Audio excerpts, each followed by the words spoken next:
भारत की hockey diplomacy की हकीकत क्या है, यह पूछता है भारत। नहीं करनी हमें डिप्लोमेसी, करनी है क्या फैज साहब?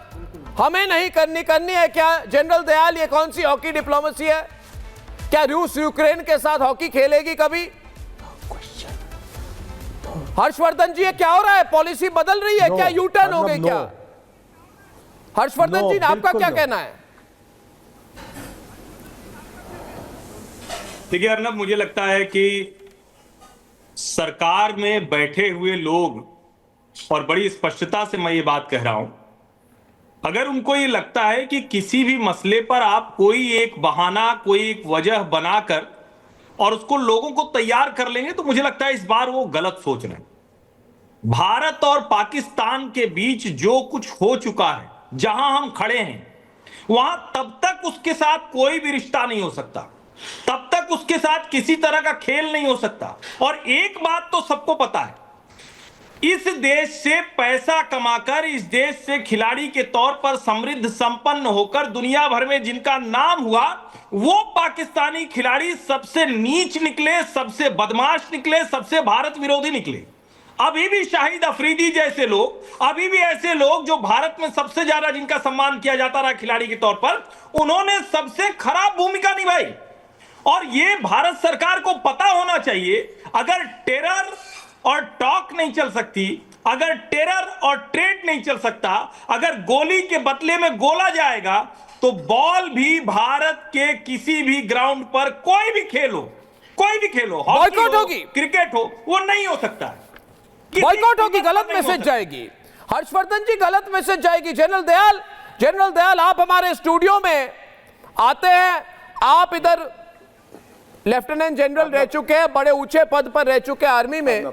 आज हमें बताइए, सेना के बीच में कैसा माहौल होगा अगर इधर हॉकी की टीम आएगी, अगर पाकिस्तानी इधर खेलेंगे, और अगर ऐसी बात हो जाए कि फोर्स किया जाए, भारत और पाकिस्तान अगर फेस टू फेस हो जाए, तो हम कैसे खेलेंगे, क्यों खेलेंगे?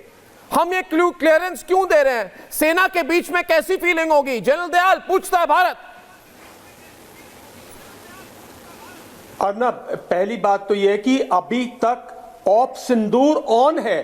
कल ही तो रक्षा मंत्री ने कहा है कि ऑप सिंदूर जारी है। अगर ऑपरेशनल सिंदूर जारी है, तो इसका मतलब दोनों कंट्रीज के बीच में सब रिलेशन जो है वो बिल्कुल हॉल्ट पे है ना। तो आप हॉकी वालों को क्यों स्पेशलिटी दे रहे हो?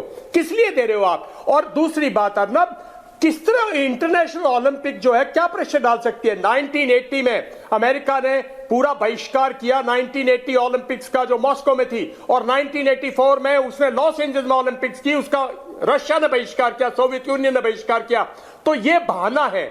आप जो है एक अपनी फर्म पॉलिसी जिस पे आप चल रहे हो, पहली बात तो आप दुनिया में इंटरनेशनल मैसेजिंग गलत करते हो। सोल्जर को एक एलसी पर सोल्जर तैनात खड़ा है कि शायद लड़ाई हो जाए, पूरे के पूरे आर्मी हेडक्वार्टर वगैरह में लोग तैयारी पे लगे हुए हैं कि ये लड़ाई अभी जारी है, और दूसरी तरफ आप कह रहे हो नहीं आइए हॉकी खेलिए, लड़ाई जारी नहीं है।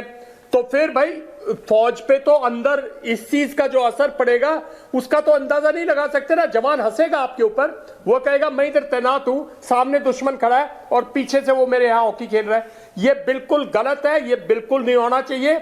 और अगर सरकार परमिशन भी करती है तो भारत को बहिष्कार करना चाहिए। किसी किस्म की उनकी यहां पे टीम नहीं आनी चाहिए जब तक कि हमारा, जैसे आपने बोला, मेरा मानना यह है कि या तो लड़ाई से खत्म करो इस मुद्दे को ताकि अगली पीढ़ी ना पीड़ित हो। इस मुद्दे को खत्म करो, पीओके हमारा है, हमारा लो, या वो आके दे दे आपको, और टेररिज्म बंद कर दे। आपके उनके यहां टेररिज्म अभी भी जिंदा है, और मुनीर साहब जो है वो अभी भी घात लगाए हुए हैं। भारत के जितने ये सॉफ्ट सोचने वाले बुद्धिजीवी लोग हैं, इनको मैं बार बार कहता हूं कि वो विश्वास के लायक नहीं है। झूठा पाकिस्तान है, और पिछले 1 साल से 1 महीने से लोग झूठा अमेरिका को करने की कोशिश कर रहे हैं, रिश्ता अपना खराब कर रहे हैं। आपको पाकिस्तान टारगेट है ना आपका, तो उसको क्यों आप ये मौका दे रहे हो? दुनिया में क्या मैसेज जाएगा? सोल्जर पे नहीं, आम आदमी पे क्या मैसेज जाएगा? कल यहाँ खेलेंगे, भारत के लोग आएंगे, भारत के नारे लगाएंगे, कोई बीच में नारा लगाएगा, अशांति फैलेगी। आप चाहते क्या हो? आप देश में क्या चाहते हो? पाकिस्तान को सॉर्ट आउट करना चाहते हो या आपका कोई और इरादा है? मुझे नहीं समझ में आता कि इरादा ही समझ में नहीं आ रहा है। मैं इसको साफ सोचने वाली सरकार, मैं ये कह रहा हूं, इसको सॉफ्ट अप्रोच मानता हूं मैं, अतुल वासन जी। साफ सोचने वाली सरकार इसकी मंजूरी ये नहीं सॉफ्ट अप्रोच है। और ये है जैसे हमें कहा जाता है, अतुल वासन जी देखिए, बुद्धिजीवियों को बुद्धिजीवी का काम करने दीजिए, ये बुद्धिजीवी है। अरे बुद्धिजीवी भारतीय है कि नहीं?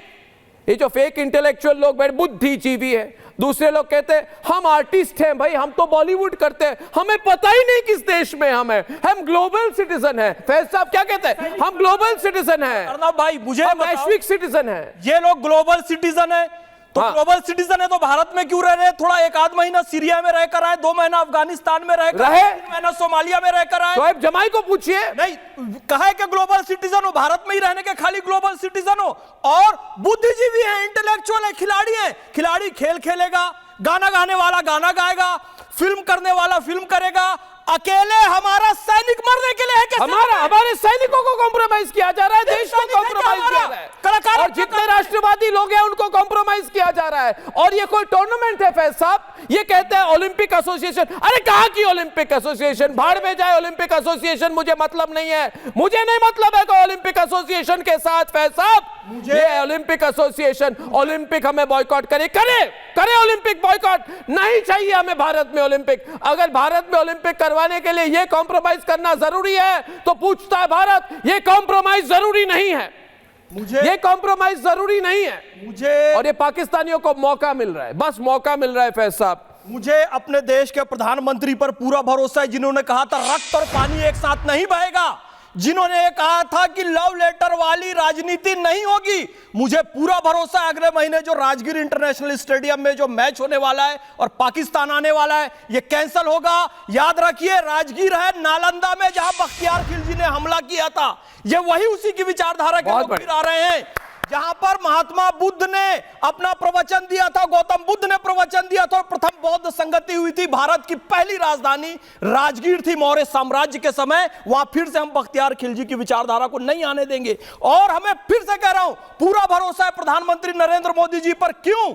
क्योंकि याद रखिएगा, जब ये आतिफ असलम यहां गाना गाने आया और पैसा कमाया और पैसा कमा के हज करने जा रहा था, तो हज करने के जाने के पहले बोलता है कश्मीर में मुसलमानों पर जुल्म हो रहा है। मैंने वो वीडियो भी देखी है जब आफरीदी अपनी बच्ची को इसलिए मारता है क्योंकि वो इंडियन टेलीविजन देखकर आरती उतार रही थी। और दानिश कनेरिया को वो लोग अपने साथ बैठाकर खाना इसलिए नहीं खिलाते हैं कि दानिश कनेरिया हिंदू है। यदि पाकिस्तान के क्रिकेट टीम में तुमको कप्तान बनना होगा तो यूसुफ योहाना बनना होगा, मोहम्मद यूसुफ बनना होगा, यूसुफ योहाना को। और आसिम मुनीर क्लियर कर चुके हैं कि हमने कलमे के बेस पर बनाया है पाकिस्तान। वो हिंदू अलग है, हम मुसलमान अलग है। कोई वो बम लेकर आ जाए, कोई अपने ISI का एजेंट आ जाए उस टीम के साथ, इस बात को हमारे कूटनीतिज्ञों को नहीं, सोच समझ के मैं कहूं फैज साहब, देखिए अतुल वासन जी मेरी बात सुनिए, और